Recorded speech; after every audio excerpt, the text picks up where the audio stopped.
أعوذ بالله من الشيطان الرجيم. بسم الله الرحمن الرحيم. انظر كيف فضلنا بعضهم على بعض وللآخرة أكبر درجات وأكبر تفضيلا. لا تجعل مع الله إلها آخر فتقعد مذموما مخذولا. وقضى ربك ألا تعبدوا إلا إياه وبالوالدين إحسانا. إما يبلغن عندك الكبر أحدهما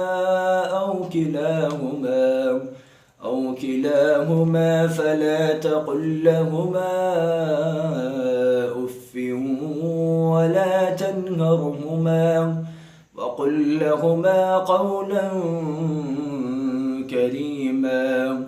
واخفض لهما جناح الذل من الرحمة وقل رب ارحمهما كما ربياني صغيرا.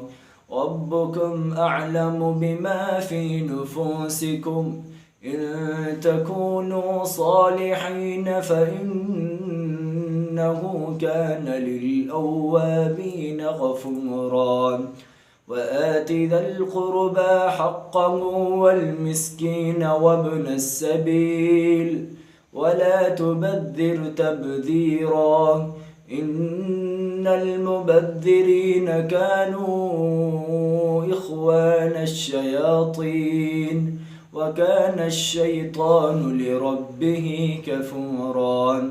وإما تعرضن عنهم ابتغاء رحمة من ربك ترجوها فقل لهم قولا ميسورا.